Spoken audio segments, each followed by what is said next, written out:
Trump administration cannot suspend food aid benefits. U.S. judges rule. This is actually a lie of a headline, but we'll get into that, and we'll actually read a little bit from the ruling. Unclear whether benefits will be paid from November 1st. That's true. Judges told administration to report back by Monday. That's today. They have. U.S. judge says administration decision not to tap contingency funds is arbitrary, and that's kind of where they get this lie from. All right. President Donald Trump's administration cannot suspend food aid for millions of Americans during the ongoing government shutdown. 2 federal judges ruled on Friday, saying the government must use contingency funds to pay for the benefits. It did not. It's just funny to me that they just come out and lie straight up. This is the lie that's going on. They did not demand or state that legally Trump has to.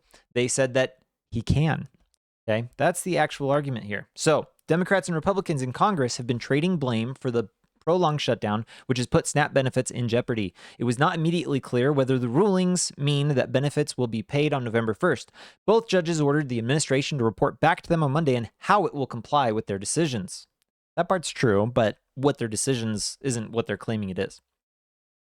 All right, so if we are given the appropriate legal distinction by the court, it will be my honor to provide the fundings, Trump wrote. There he goes. SNAP benefits are available to Americans whose income is less than 130% of the federal poverty line, or $1,632 a month for one-person households and $2,215 for two-person households in many areas. States are responsible for the day-to-day administration of the benefits, which are paid out monthly. So, my understanding is he's allowed to tap into the $5.25 billion in contingency funds. I think he tapped into 4.2. It's in another article we'll read in a minute. That he's going to tap into, which is about half. They need $8.5 billion to take care of the 42 million Americans. That is 1 in 8. Okay, 1 in 8 people are receiving supplemental income from the government. Now, I understand that people fall on hard times, and people who fall on hard times sometimes just need a little bit of a leg up. My own personal belief is it shouldn't be the government that does this. I think it should be those that are governed by the government. I'm going to just come out and say it. I think taking money from one person that benefits a singular other person is theft. Okay, that's kind of where I draw the line when it comes to the government. Taking my money to do government actions that they should be doing, like police force, military, roads, right? That's something that actually benefits everybody. And that's kind of where I have more of a, I would say, a gray moral line. But if you're taking my money that's going to an individual, okay, it doesn't benefit the whole, that's where I'm like, okay, I draw the line. That's theft. And I always think it's funny that people can define theft and robbery, but as soon as the government puts a gun to your head and says, I'm going to take your money, it's not theft anymore. Like, come on, let's weigh this. Now, participating in a system that you were born into, that's where the argument comes that maybe it's not theft. And that's why I'm saying when they say that they're going to take the money to fund the military or fund the police force or whatever to do what the government's job is, according to the Constitution and according to my beliefs, I think the Constitution nails it. That, like as it was when it was created, there were a few modifications that probably need to be made. But regardless of that, that is what the government is meant to do. It is to protect our rights. Okay, the rights of a human individual to live, to be, and to exist without interference from the government and interference from others when it affects that person. How am I trying to say this? So, there's a whole argument for negative rights or positive rights, and I guess I would assert it by like negative rights, but I kind of dismiss the premise of negative and positive rights. Maybe I'll get into that later or in a different video, but let's kind of get back into this. So there's 42 million low-income Americans that are on SNAP benefits. As of November 1st, they lost those benefits. Trump is going to be doing $4.2 billion back to these 42 million people. How he's going to do that, I don't know. And it's probably going to take a while. So these individuals won't be having the food that they need in the short term, because there's a bunch of paperwork and you got to figure out, right? If half the money is available to go to these individuals, are half of them going to receive it? Are they all going to receive half? Are they going to base it based on how many people there are? So like it's, I was going to say statistically, but I don't mean that. Like, is it going to be proportionate based on how many people there are that need food? Like, I don't know how they're going to do it. So let's get into, not that one. Where'd it go?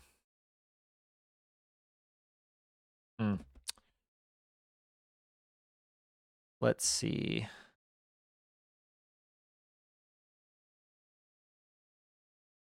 Let's go to this is what I really wanted. And I think pulled that up on my other computer. All right. So here is the actual order from the courts. This is from Judge Talwani. So it was pending a motion for temporary restraining order. The background, it talks about the supplemental nutrition, like what it is, how it's redispersed, and all the laws that govern it. And basically, it talks about a contingency fund because SNAP falls under the USDA. And under the USDA, they have been given portions from the Congress that allow for like emergency situations. And the argument from Trump's administration, the Secretary of USDA, is that the law says we can't use the funds because of a government shutdown. Now, personally, I agree. If the government says you can't fund a thing, but we did give money for emergency situations, I don't think them saying, no, we're not going to fund you is an emergency. Like, it is an emergency for those individuals, and I do care for many of the individuals. I'm not going to say all, because I think there are individuals who are using SNAP benefits, let's just say, immorally, and some of them definitely straight up illegally. So that's a thing that's happening. So I don't have necessarily the respect I'd have for the others who have fallen on hard times and need help. I don't think it's the government's job, and I'll kind of get into why later, to actually take care of it. But the argument is that we can't use these other funds that have been apportioned by by Congress for emergency situations. I haven't actually read the law. I was trying to find it, and I kind of ran out of time today, so maybe I'll do a follow-up video. The judge obviously disagrees with me. I'd have to read the law to actually have more of an opinion here. But here's the standing. So defendants contend that plaintiffs do not have standing to bring suit. I actually really like this argument. Defendants first argue that plaintiffs do not satisfy Article 3 standing requirements because they have not asserted an injury in fact fairly traceable to the defendant's actions. In other words, they're suing the Trump administration or USDA or whatever, but they can't because they're not the ones who are causing the injury. The one causing the injury technically would be Congress, because Congress said, we're not going to fund you. And here's the other funny thing to me. If Congress, let's say that Congress, for whatever reason, I don't think this is going to happen, but let's say that Congress decides SNAP is done. We're not even going to fund, not only are we not going to fund it, but we're just going to remove it completely. Okay. Congress does have that in their power to do. And if they did that during this shutdown, then how does it make any sense that Trump would be able to fund it? So like, I actually agree completely with this. There is no standing to attack. If this is against Trump, at least there is no standing, because Trump's not the one causing the problem. It's like someone gives me money to give to you, and I'm like, hey, I never got money, so I can't give you money. And they're like, well, I'm to blame. No, I'm not. The guy who gave me the money to give to you is the person to blame, right? You can't blame the direct employee for a CEO's decision about how the rules of his company are going to be governed moving forward, and the employee follows those rules. The employee isn't necessarily the one who harmed you.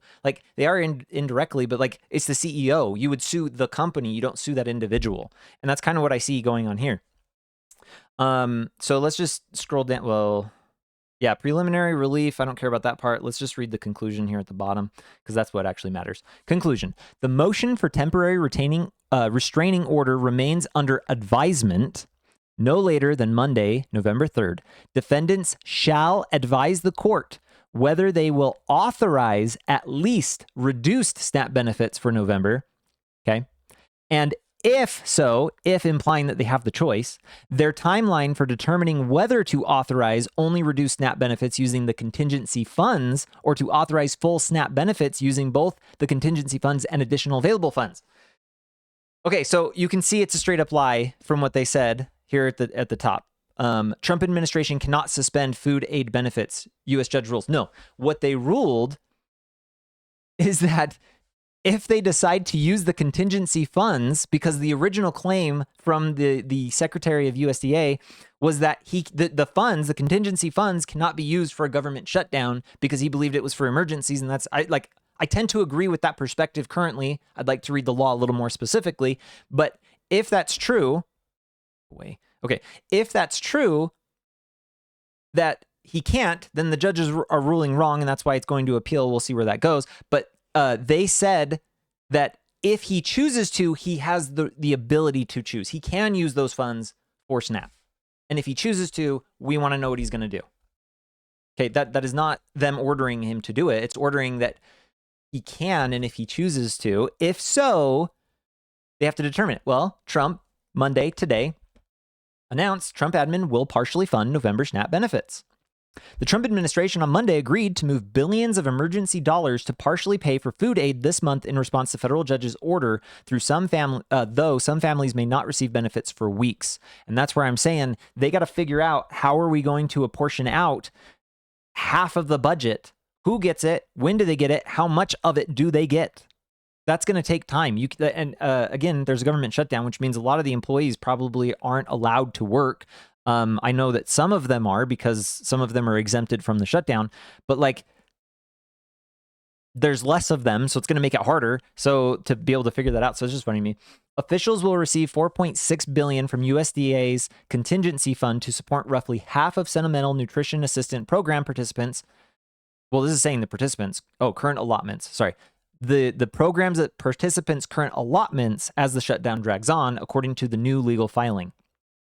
USDA said the plan will leave no money for any new SNAP applicants who applied for the program in November. The administration also refused to tap other funds, like one that holds unused tariff revenue dedicated to child nutrition programs, in order to match the full $8 billion that's needed for SNAP benefits. So effectively, they're trying to argue, Politico here, this article is arguing that like he could take it from WIC or from other means. Trump saying that he's either not or isn't able. I don't exactly know where that stands. But again, I'm going to put it this way. If Congress did not approve a budget for this program, to me, it does not make sense that any funds can go to SNAP. If SNAP ran out and it has not been apportioned by Congress, as the law states, that means they have not agreed to fund SNAP. So SNAP cannot be funded. Like, to me, it's funny, okay? The left won. Democrats won. No king's protest. They win. Trump's not a king. He can't just do this, okay? Like, the ones that are acting as kings are the judges or the left right now, saying, no, you still have to fund this program that we've agreed not to fund. Okay, the left and the right agreed, we're not going to fund SNAP.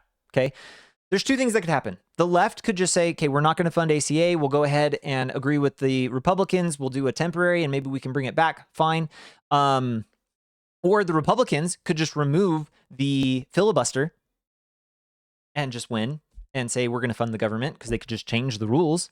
Or they could, and I understand why this could be difficult, but they could just do a bunch of one single bills and just be like, hey, we all agree that SNAP recipients deserve to make money. Let's just do a single bill for SNAP. We'll sign that bill, move it on through. There you go. It's paid. Personally, I'd rather them just move towards single bills anyways. And I think this is the perfect time to do it, in my opinion. I know it would be hard, but like sometimes you got to do hard things to fix the problem.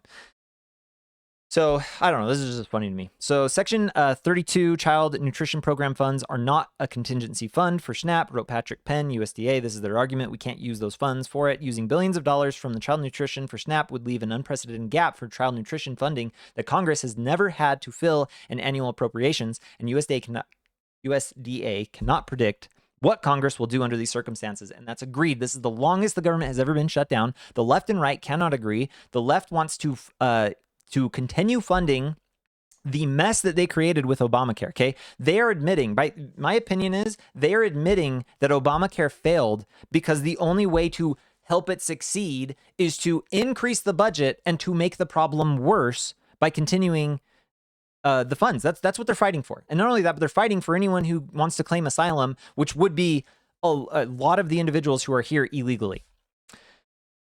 You've heard me say it. I've said it many times before. We need to make it untenable for illegal immigrants to want to stay in the U.S. Okay. If someone comes in my home, I want to make it untenable for them to want to come to my home if I don't want them in my home. Okay. If someone comes knocking on your door, a solicitor comes to your door and they knock on your door and they're like, hey, can I come in? I want to sell you something. And you say, no, get out of here. Like, yeah, you're going to try it politely at first. There you go. Be polite. But if like they don't leave, you just go, no, thank you. And you shut the door. Right? If someone comes in who is trying to harm you or your family, well, we know what happens in some states and in other states, and I'm going to leave it there. But Here's what I think is actually going on. Okay, a lot of individuals were like, Trump's going to fund it. He's going to find some secret way, or he's going to come out and be like, I did it or something. And to be honest, I didn't think he was even going to use the contingency funds. I'm a little surprised he did. My thought was he's not going to do anything. And to be fair, he kind of didn't. The government said, hey, we can use these contingency funds. They are allowed. And so Trump said, okay, fine, I'll use the contingency funds. But here's the deal. It only is for another month.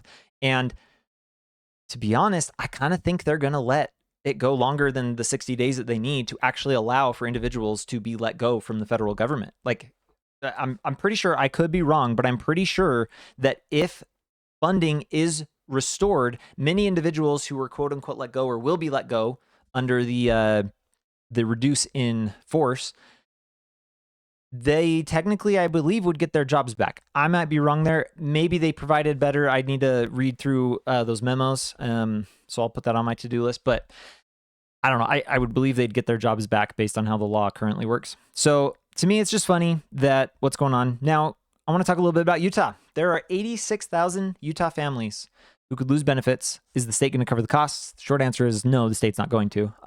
So this is 33 million in Utah SNAP benefits is going to be gone. So this is going to be a big deal. And here in Utah, I care for Utahns. Okay. And yes, I do care more for Utahns than the other states. I'm sorry, but they're my people. Okay. I'm Utah. This is Utah.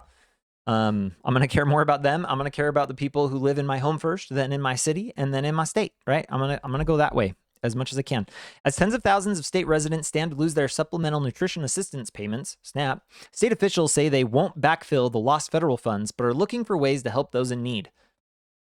Also, I would love to look into this, but I'm pretty sure that red states are probably going to find ways to help individuals in need more than blue states are at once all is said and done.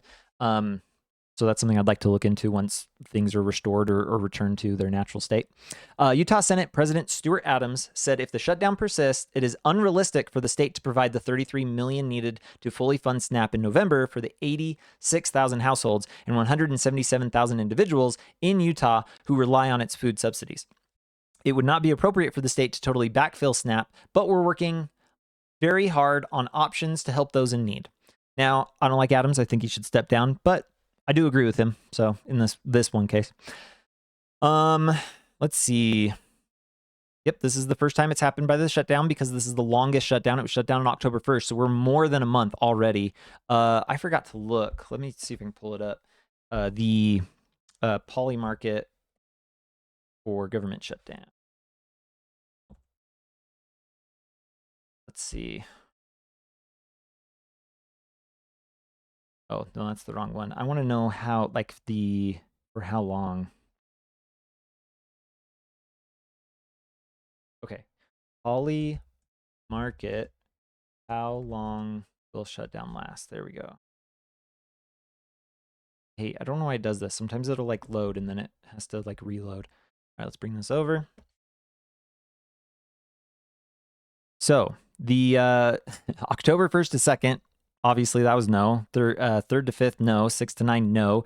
10 to 14, no. October 15 or later, yes. So that one won. I'm pretty sure there was one I was looking at. I didn't pull it up, but I looked at it before on the video that there was those for like longer than 30 days. This is October 15th or later.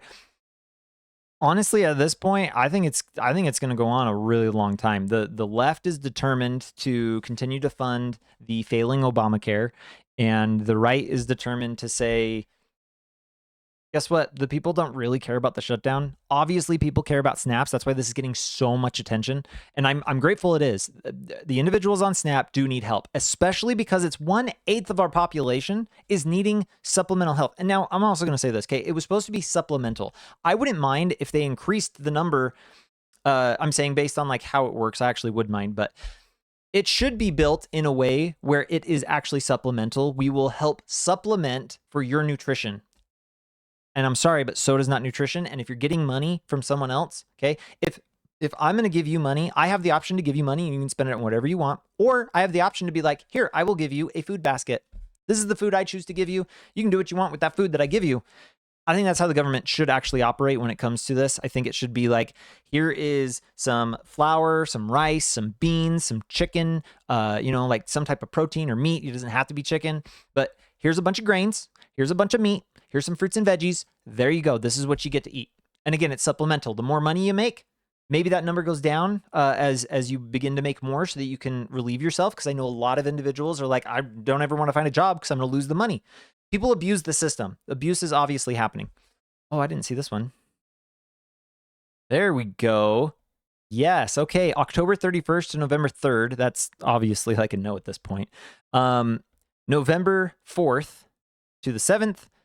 November 8th to the 11th. Wow. November 16th plus 45%. I'm actually in this boat. I would say yes, but we'll see. So, this is where I wanted to actually point this out. Legislation pledges up to $4 million to Utah food banks as Shutdown ends SNAP payments. So what is Utah going to do to help fix this problem, specifically for those in our community? State leaders will give up to $4 million to Utah food banks in coming weeks as tens of thousands of Utahns are set to lose nutritional. Okay, we already read that. Several businesses and community leaders also announced a donation to help cover school meals in several districts with high school lunch debt.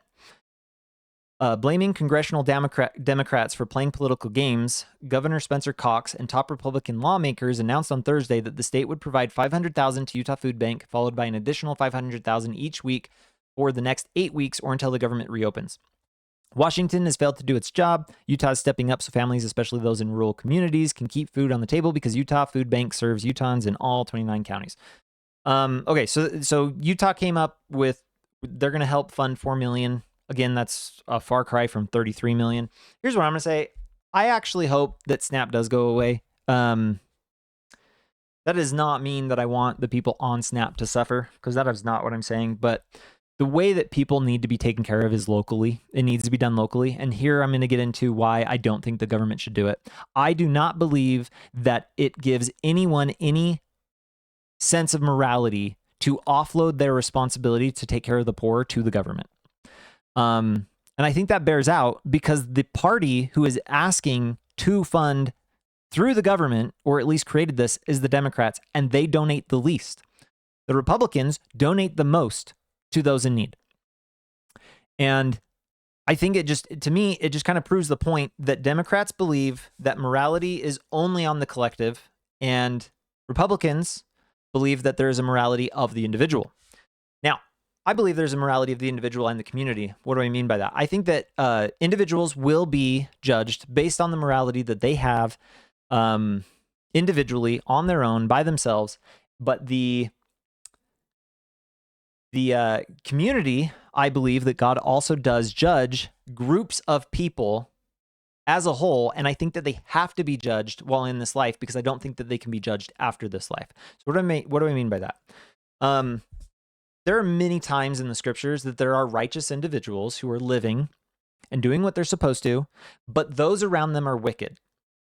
And God allows for an enemy, an outside source, to afflict and torment them as a reminder that you have allowed your citizenry, your community, to devolve into immorality. And because of that, I am going to judge you. And the only time to judge a group of people is when it's happening. And so at some point, as the scriptures say, right, the iniquity is ripe, or they're ripe in iniquity.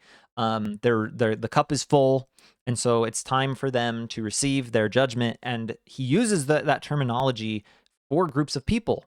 And we see that he carries out upon groups of people for their immorality. But he also recognizes, to Abraham's credit, right, when he asks, like, what if there's 50 people in there that are righteous? And God's like, well, I won't destroy them. Okay, what if there's down to 5? Well, no, I won't destroy them if there's 5. And then he sends an angel, gets Lot out. And then he destroys Sodom and Gomorrah or whatever. And first and foremost, also just a quick tangent, Sodom and Gomorrah, that one's always funny to me, because everyone's always like, oh, Sodom and Gomorrah, they died because of homosexuality. And I'm like, I mean, like, that's kind of part of it. It's like, it is a sin, right? God sees all sexual relations outside of marriage defined as a man and a woman, as a sin. So yeah, it's a sin, but you also learn, I think it's in Ezekiel, like why he destroyed Sodom and Gomorrah is because of the violence. Like he lists off a bunch of things, homosexuality is one of them, but violence. And this is what is actually scares me, is with the divide that's happening in America, with what's happened to Charlie Kirk, with the attacks on Tesla, with just like different, there's been a lot of individuals committing violent crimes. And I think it is becoming more and more of a regular event. And I think that is what is going to be the undoing of America. Okay. I think that our cup will be full because we're already doing all the other sins that are listed. As a society, we are doing all those other sins, except for there's not really widespread violence. Now, you could make the argument there is gang violence. There's a lot of murders and stuff, but like that's more of an individual. And again, I think we're being judged. In this case, I think when the ripeness of iniquity of a community happens, it's because the community is accepting of those things. The community as a whole, or a majority, has accepted it. And sometimes God will help protect the righteous. Sometimes he gets the righteous out. And sometimes the righteous actually dies. There's plenty of stories of righteous individuals dying in the scriptures too. So I'm not going to play God. I'm not going to make predictions here other than what the scriptures have said. And the scriptures have said that in the last days, there will be wide-scale violence. There's going to be this desolating sickness that will cover the land. There's going to be, everyone's going to take up arms against their neighbor. And that violence, I think, is going to actually happen before the sickness, but I think this sickness is going to exacerbate it. And that's when the righteous are supposed to gather, build Zion. As some religions call it, like the rapture. I don't believe in the rapture as most people believe in it. But I think we're going to go and build a Zion-like community, Zion being the pure in heart, Zion being those that choose righteousness, choose goodness. I don't think it'll only be people who are LDS or people that are just Christian. I think it'll just be, there are good moral individuals who are trying their hardest to be good, to do good. They're going to survive and be gathered to create a new community, to start anew, ushering in Christ's return so that we can live in the millennium. Don't want to get too religious there, but that's where I'll leave it on the religious standpoint. So my point on the morality of it all is God will judge us as a community when we accept this is what scares me, is with the removal of SNAP. I don't think SNAP should exist, but that does not mean we should stop taking care of the poor. I think as individuals, we need to form our own collectives, form our own groups so that we can continue to take care of the poor. I just don't think the government should be the one responsible for doing it, because the government, one, allows for way too much corruption, and two, I don't think the government actually does a good job at it and allows for corruption. So it incentivizes corruption. It allows for corruption. It is corrupt at this point, and I think it needs to end. I think it needs to be as local as possible, and we need to focus on taking care of the poor, because I'm afraid that people are going to, there's like EBT of TikTok. Is that what it is on X? They've been posting individuals who are like, we're just going to rob them or whatever. This is going to create a very negative view of individuals who are on SNAP. People are going to be like, you know what? I don't want to help anybody. They deserve it. They got this. And we've been told in the scriptures not to do that. Okay. We've been told that we need to take care of the poor. And regardless of the scriptures, I think that there is just a moral imperative to take care of the poor and to help those in need where we are possible to do. But it shouldn't be the government that does it, because it removes the responsibility from you as an individual, and it helps remove the care that you should have for humanity and the humans around you and your community. So that's where I'm going to leave it. If you disagree with me, go ahead and let me know. Let me know in the comments what you think. And if I need to look into anything else, you can find me on YouTube and Rumble at Reese J. Crockett or Reese Crockett, and on X, Reese J. Crockett. Go ahead and try to debate me there. Follow me. Tell me why I'm wrong. Let me know. I'd love to hear it. I'd love to fine-tune my skills or actually change my mind if I'm wrong. But I very much do come from a worldview of Christian ethics and Christian morality. And if you disagree with that, let me know. Also, if you like what I'm doing or appreciate what I'm doing in any way, please share this video. It really helps. Anything that you can do to share is going to be stronger than any algorithm. It's going to be stronger than any recommendation that YouTube can give or Rumble can give. Maybe not short term, but like long term, it's the strongest. Because like short term, they could put me on recommended. I might do one great video and then everyone's like, ooh, and I get a ton of views. That could have a huge major boost. But my point is like long term, sharing it is going to be the best. So please go ahead and share this video. And we'll leave it there. So until next time.